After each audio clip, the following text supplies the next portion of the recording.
Hello friends, I am Adil and आज के video में हम लोग पढ़ेंगे डायमेंशन। पिछले वीडियो में हम लोगों ने फिजिकल क्वांटिटी की बेसिक पढ़ा था, ठीक है। आज हम लोग पढ़ेंगे डायमेंशन, ठीक है। आइए शुरू करते हैं। ये दूसरा लेक्चर है। इससे पहले एक लेक्चर मैंने अभी बना चुके हैं, ठीक है। डायमेंशन, ठीक है, लिखिए dimension.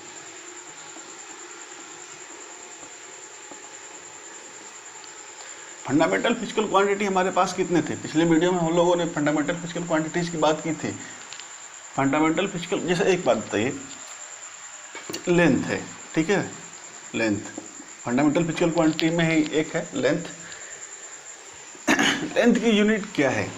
Metre, centimetre, kilometre, light year और दूरी नापनी हो तो अगर यूनिट बहुत सारी है, अगर मैं एक बात बता दूं कि एक सिंबल, लेंथ के लिए एक सिंबल बना दूं कि अगर चाहे दुनिया के किसी कोने में भी हो वही उसका सिंबल होगा।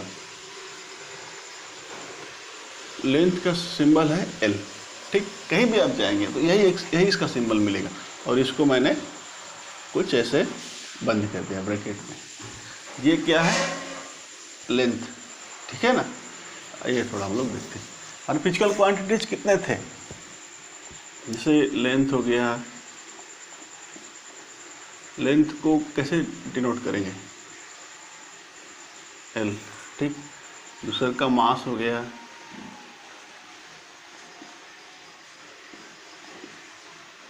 लेंथ, मास। फंडामेंटल फिजिकल क्वांटिटी 7 थे, सातों को हम लोग लिख लेते हैं। लेंथ, मास, टाइम, टाइम का टी, ठीक है ना, टाइम का टी। चौथा length, mass, time, temperature,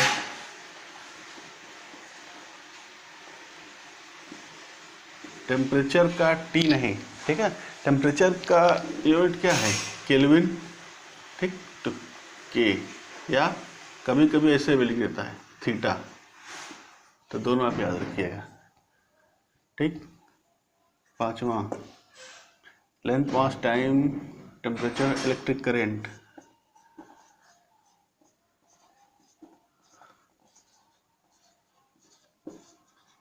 electric current को ए लिखेगा या फिर कभी कहीं आई भी लिख देगा, तो दोनों याद रखिएगा, ठीक। फिर छठा लुमिनस इंटेंसिटी,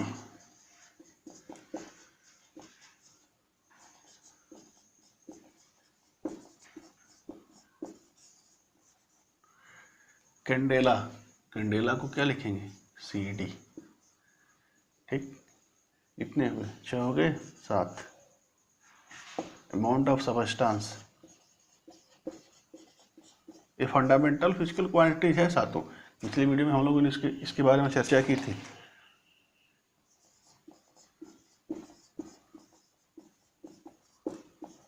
मोल,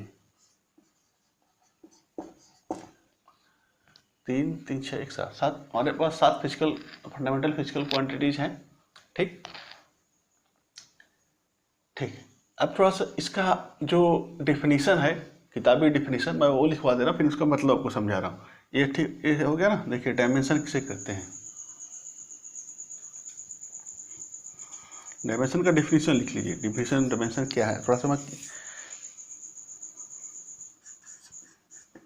डायमेंशन आर टी, इसको डिफिनीशन लिखा दे रहा है, फिर इसका मतलब समझा रहे हैं क्या कह रहा है। Dimension are the power to which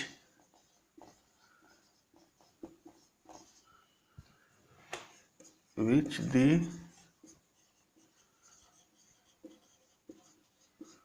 fundamental physical quantity, ठीक है। क्यों fundamental physical quantity, sorry, fundamental unit, fundamental unit, इसको थोड़ा किताबी डिफिनीशन में लिखवा दे रहा हूँ, फिर मतलब समझा रहा हूँ। Units are raised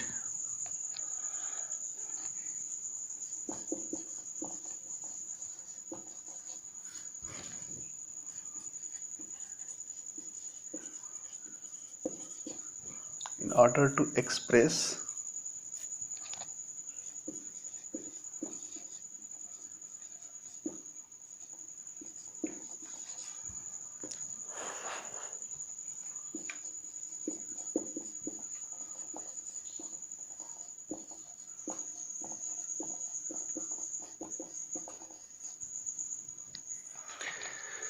dimension are the power to which the fundamental units are raised in order to express the derived unit of a quantity. ठीक, आइए देखते हैं, कुछ करते हैं, फिर हम लोग समझ जाएंगे। ये हो गया ना हटा।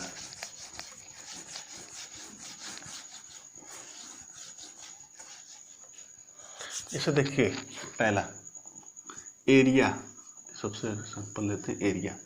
एरिया का क्या होता है फार्मूला? Length into breadth. ठीक, लेंथ इनटू ब्रीथ हुआ। लेंथ को क्या लेंगे? एल, लेंथ को एल ही लेंगे ना, एल। ब्रीथ का भी एल ही लेंगे, ब्रीथ भी एक लेंथ ही है, ठीक है ना। ये क्या हो गया? L square. एरिया का डायमेंशन क्या हो गया? L square. अगर हमसे ये पूछे कि एरिया इसको अगली बार करते हैं, थोड़ा और बता दें, फिर उसके बाद वॉल्यूम देखिए। वॉल्यूम कितना है? Length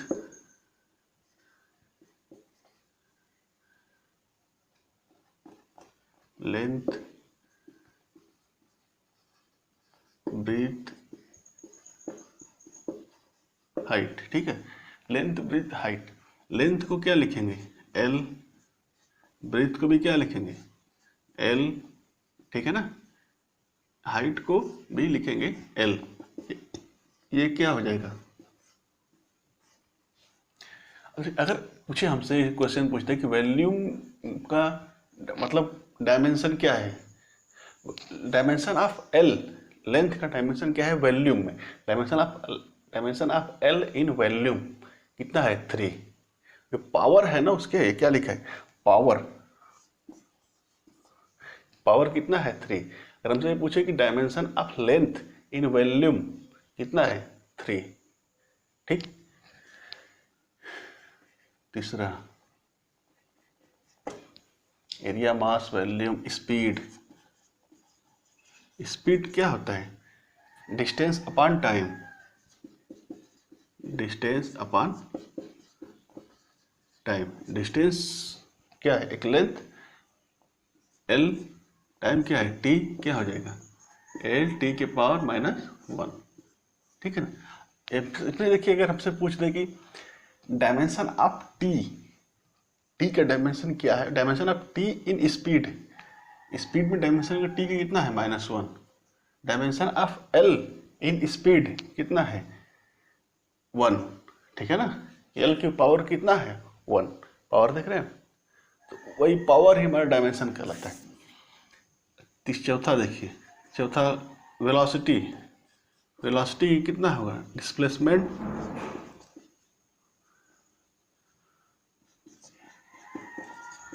displacement upon time. Displacement क्या है? एल। टाइम क्या है? टी। कितना होगा? एल टी के पावर -1। सेम है स्पीड, वेलोसिटी। देखिए, एक बात और याद रखिएगा, इसका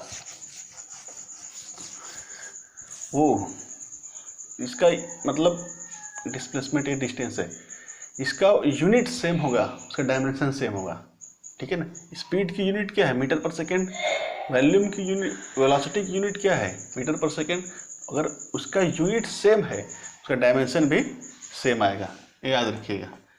ठीक है ना। नहीं तो अगर लिखना चाहें तो लिख लीजिए, याद हो जाएगा।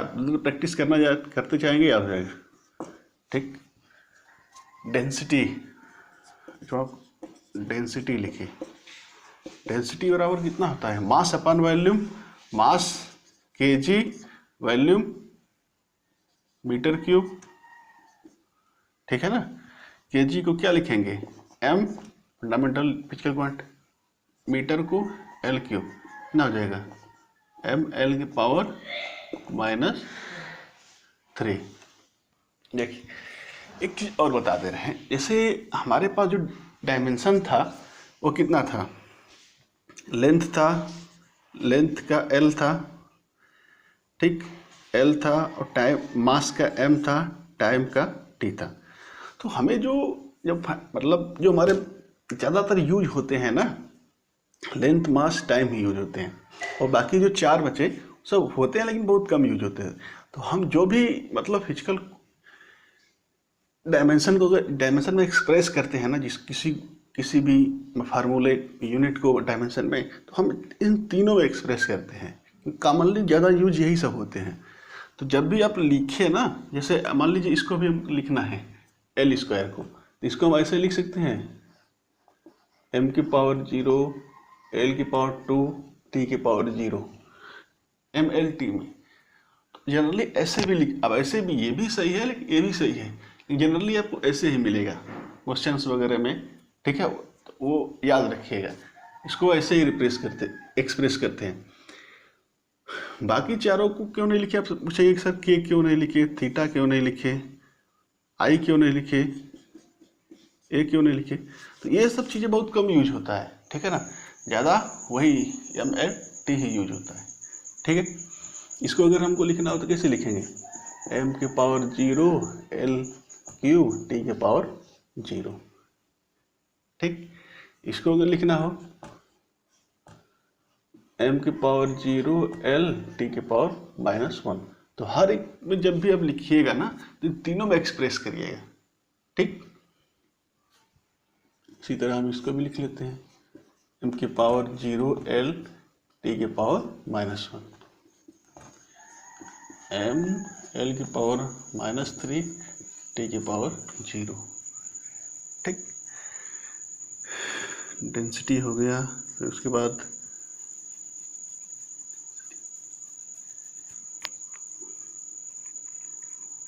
एक्सेलरेशन लिखिए, एक्सेलरेशन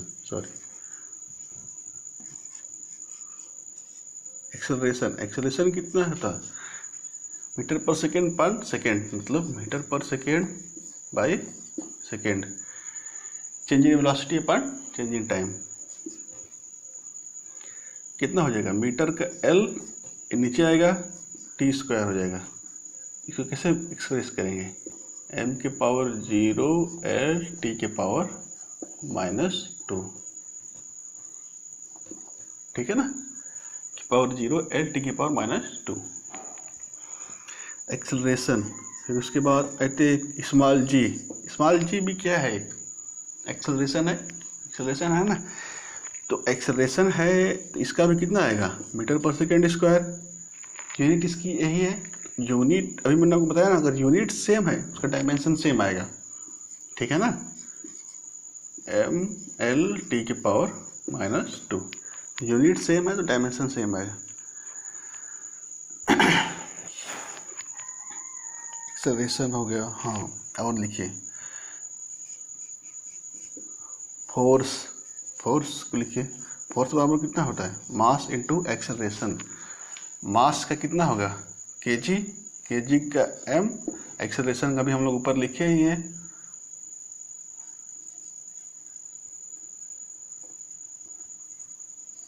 LT के पावर -2, कितना आ जाएगा, MLT के पावर -2। फोर्स से कितना होगा, MLT की पावर -2। इस फोर्स को आप याद रखिएगा, ये बहुत ज़्यादा यूज होता है फोर्स, ठीक है ना। फोर्स और एक और आगे आएगा एनर्जी, उस दोनों को ज़्यादा याद रखिएगा।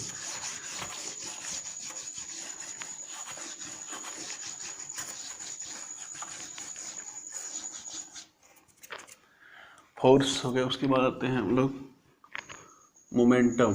फोर्स वाला याद रखिएगा, फोर्स से कितना था, MLT की पावर -2, फोर्स पर MLT की पावर -2, ये है ना, ये वाला याद रखिएगा, ये ज़्यादा यूज होता है। आ जाते हैं हम लोग मोमेंटम।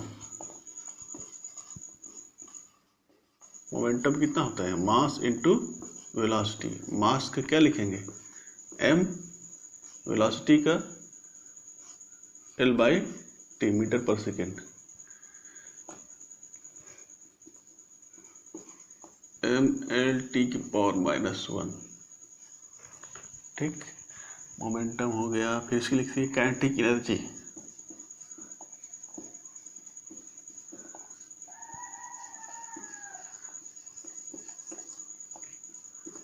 काइनेटिक एनर्जी कितना, half mv square, half mv square. Constant term का कोई डायमेंशन नहीं होता। ठीक, इस बात को आप लिख लीजिएगा नीचे। अभी इसको देखिए, इस बात को नोट बना के लिख लीजिए, काम आएगा, याद रहेगा। लेकिन एक बात और है, सभी कांस्टेंट टर्म का नहीं, इसको अहमद लिखिए। कांस्टेंट टर्म का कोई डायमेंशन नहीं होता, ये सही है, लेकिन हर एक कांस्टेंट टर्म का डायमेंशन नहीं होता, ये भी गलत है। हम लोग आगे देखेंगे। ठीक है, इसको फिलहाल इतना ही रहने दें। इसका कोई कांस्टेंट टर्म में इसका कोई डायमेंशन नहीं आएगा। इस मास का कितना हो जाएगा, m l स्क्वायर t के पावर 2। ठीक, कितना आ गया, m l स्क्वायर t के पावर -2। ये इसको भी याद रखिएगा, एक फोर्स और एक एनर्जी, ये दोनों चीज बहुत ज़्यादा यूज होगा। ठीक, और कुछ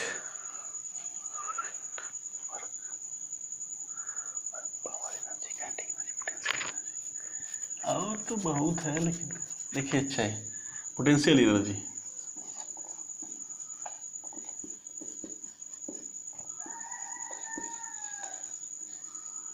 पोटेंशियल एनर्जी कितना होता है, mgh। ठीक, m कितना हो जाएगा, mg का एक्सेलरेशन कितना था, अभी हम लोग एक्सेलरेशन नीचे लिखाने हैं। देखिए, मीटर पर सेकेंड स्क्वायर l t की पावर -2, l t की पावर -2, h का l, m l square t की पावर -2।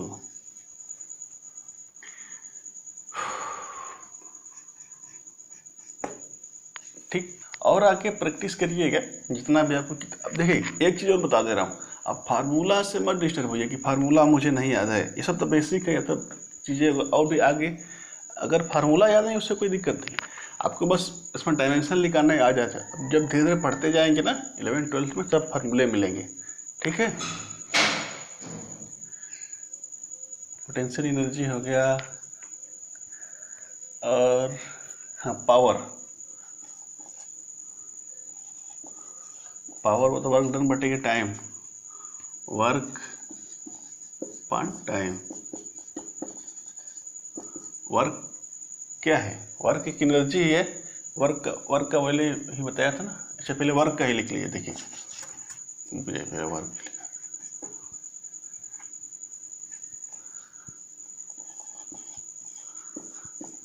वर्क कितना होता है, force F D cos theta, F D cos theta. ठीक है ना, D distance, F force, F D cos theta. Force का हमको पता है m l t की पावर -2। ठीक, इंटू डी कितना है, डी क्या होगा, l। ठीक, कॉस थीटा, कॉस थीटा कोई डायमेंशन नहीं आया, कैसे देखते हैं। देखिए, कॉस थीटा क्या है, कॉस थीटा की कुछ ना कुछ वैल्यू होगी, 30 डिग्री, 60 डिग्री, 90 डिग्री। ठीक है ना, कुछ ना कुछ वैल्यू देगा, तो काश उसको एक मतलब नंबर देगा। ठीक है ना, और नंबर क्या होगा, कांस्टेंट का कोई डायमेंशन नहीं होता। तो इसी को हम बस लिखेंगे, m l स्क्वायर t के पावर -2 वर्क हो गया। अब लिखिए पावर,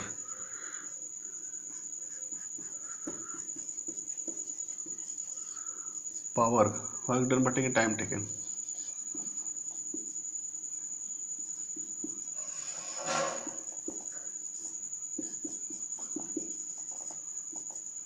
वर्क कभी ऊपर लिखिए ना, देखिए m l स्क्वायर t के पावर -2, सही है। वन टाइम की t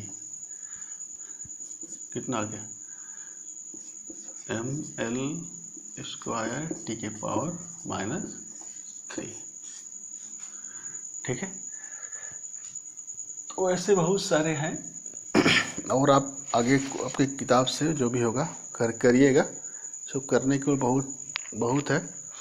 ठीक है, कोई भी बस आपको फोर्स मतलब फार्मूला याद हो, फार्मूला है, आप फंडामेंटल साथ हैं ही, बस उसी का यूज कर कर आपको बना देना है। ठीक, और भी बहुत सारे हैं, लेकिन एंगुलर वेलोसिटी, फ्रीक्वेंसी, से फ्रीक्वेंसी का एक बार एक और लिख लेते हैं कुछ, ये सब अब ज़्यादा प्रैक्टिस करिएगा अपनी किताब से। ठीक है, जैसे फ्रीक्वेंसी हो गया,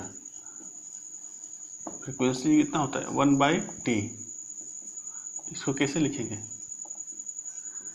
m⁻0 l⁻0 t⁻⁻1। ठीक,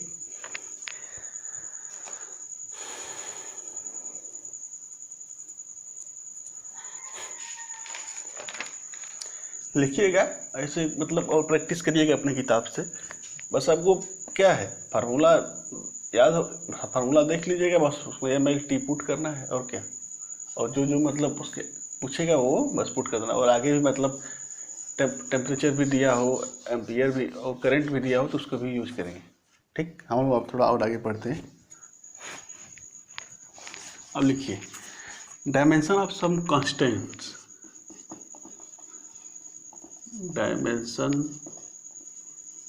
ऑफ सम कांस्टेंट्स, कुछ कांस्टेंट टर्म्स की डायमेंशन निकालते हैं, जैसे रिफ्रैक्टिव इंडेक्स,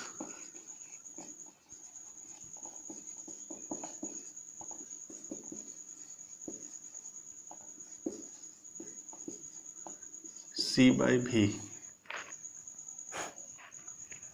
c क्या है, velocity of light in vacuum, v क्या है, velocity of light in medium. तो velocity of light in vacuum कैसे, स्पीड का क्या होगा l/t, ये भी क्या है l/t, कट जाएगा, कितना हो जाएगा m⁻0 l⁻0 t⁻0, no dimension. ठीक, दूसरा देखते हैं, रिफ्रैक्टिव इंडेक्स हो गया, प्लैंक्स कांस्टेंट,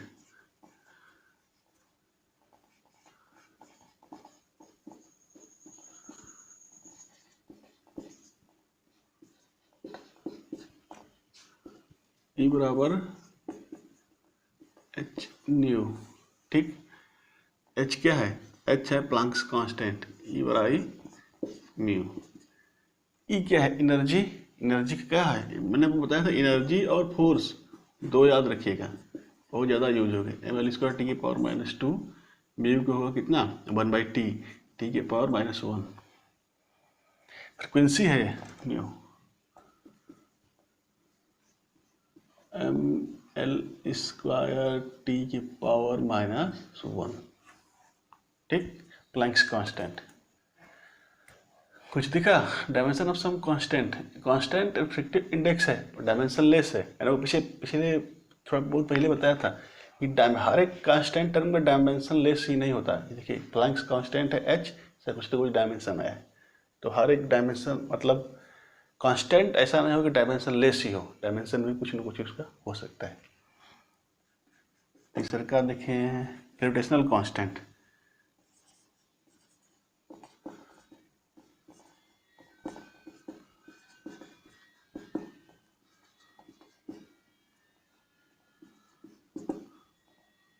ग्रेविटेशनल कांस्टेंट क्या है, कैपिटल जी, F बराबर capital G m1 into m2/r²। ठीक है, कैपिटल जी यहाँ से निकाल लीजिए, कैपिटल G बराबर F इंटू r² अपन m1 इंटू m2। ठीक, लिखा नहीं इसका डायमेंशन G का, कैपिटल G। फोर्स क्या है ml⁻⁻2 फोर्स, ठीक, इंटू r क्या है, r का क्या होगा, r एक डिस्टेंस है, डिस्टेंस लेंथ होगा, लेंथ का r² l²। ठीक, नीचे क्या है m, m इंटू m² ठीक है ना, m इंटू m, इसको सॉल्व करिए, कितना आएगा m⁻⁻1 l³ -2। ग्रेविटेशनल कांस्टेंट, हर एक मतलब कांस्टेंट कैसे नहीं है डायमेंशन लेगा, इसका भी कुछ ना कुछ डायमेंशन आया है। Capital G m⁻⁻1 L³ T⁻²। ठीक है, अगर आपसे पूछते क्वेश्चन में पूछते कि find the dimension of capital G, ठीक हो गया, dimension of T in gravitational constant, ऐसे अगर क्वेश्चन पूछते कि dimension of T in gravitational constant, T की पावर कितना है -2 बस हो जाएगा उसका डायमेंशन। इसी तरह पूछ दे dimension of M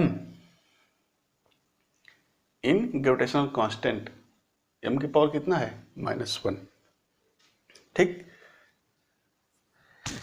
Boltzmann constant, ठीक है, सब कांस्टेंट्स हैं।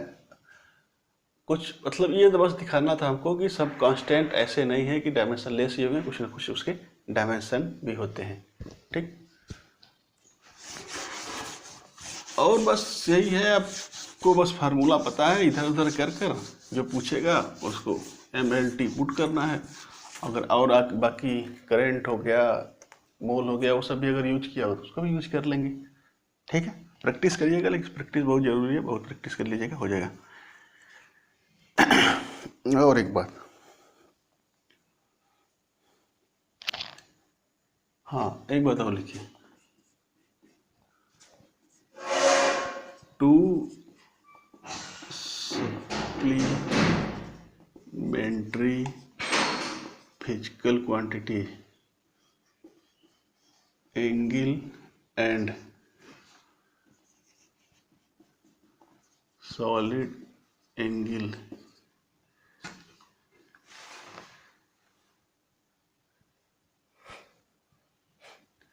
to supplementary physical quantity angle solid angle have unit but no dimension.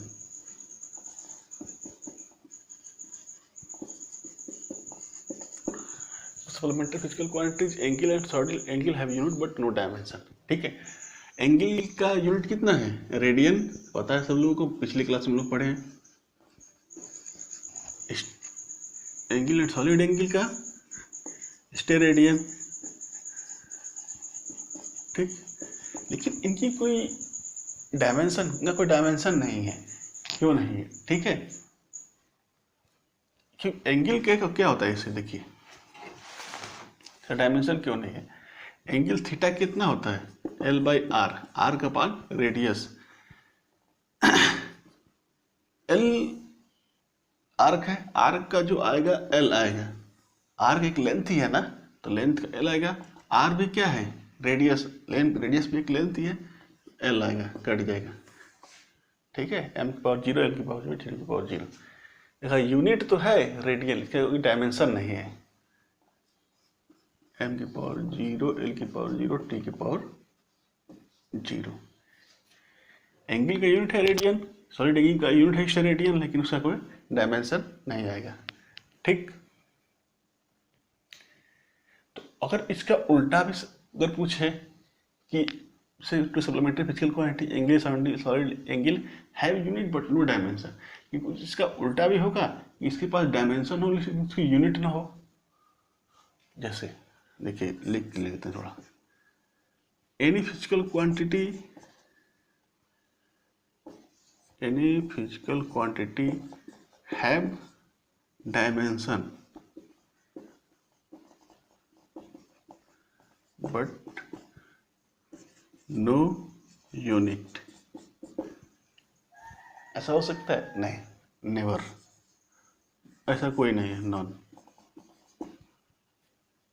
ठीक, तो ऐसा नहीं हो सकता अगर कोई नहीं होगा ना, एंगल का क्या है यूनिट रेडियन, रेडियन क्या है और एंगल क्या है डायमेंशनलेस है। एक्चुअली इसके उल्टा पूछ रहा है कि अगर कोई फिजिकल क्वांटिटी उसके पास डायमेंशन है बट उसके पास यूनिट ना हो, ऐसा नहीं, ऐसा नहीं होगा। ठीक, थैंक यू सो मच। फिर आगे और हम लोग अगले वीडियो में उसको डायमेंशन को और प्रोसीड करेंगे। ठीक है, thank you so much, thank you.